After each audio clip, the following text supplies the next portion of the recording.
Massacre de Tiaroa 44. La reconnaissance de 6 tirailleurs sénégalais comme morts pour la France ravive la controverse. La décision récente du gouvernement français de reconnaître 6 tirailleurs sénégalais exécutés en 1944 au camp de Tiaroa comme morts pour la France a alimenté une controverse majeure. Le président de Pastef les Patriotes, Ousmane Sonko, a vivement critiqué cette démarche via un post sur les réseaux sociaux, exhortant la France à revoir ses méthodes de commémoration des tirailleurs abattus. Il a déclaré : « La France ne pourra plus ni faire ni compter seule ce bout d'histoire tragique ». Le Premier ministre Ousmane Sonko a également affirmé que la commémoration de Tiaroa 44 serait désormais abordée différemment. Cette déclaration a suscité des réactions diverses parmi les observateurs. Le journaliste Madiambal Diagne s'est interrogé sur les motivations derrière cette démarche, suggérant que Sonko pourrait tenter d'empêcher le prochain séjour du président Diomaye Faye en France. Faye est en effet invité à la 80e commémoration du débarquement en Provence des tirailleurs sénégalais, prévue pour le 14 septembre 1944, une opportunité clé pour discuter de Tiaroa 44.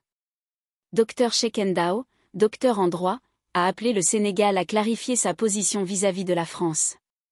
Il a souligné : « On ne peut pas avoir un PR qui s'affiche à l'envi avec Macron et un PM qui tire sur la France quand il en a envie. Cela donne l'image, malvenue, d'une dualité. » Malado Asseampoul Blondin El Tariq, une panafricaniste, a lié la sortie de Sonko à l'évolution des travaux de l'historienne Armelle Mabon sur Tiaroa, notant que la reconnaissance des tirailleurs comme morts pour la France représente une nouvelle étape.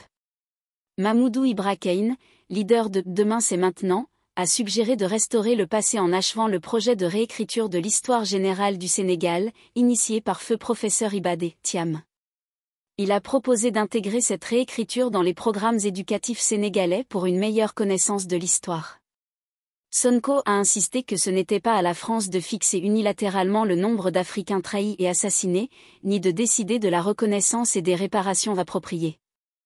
La polémique sur Tiaroa 44 refait surface alors que les autorités françaises ont reconnu ces tirailleurs comme morts pour la France dans le cadre des commémorations de la Libération, une décision saluée comme une avancée historique mais aussi critiquée pour sa portée limitée.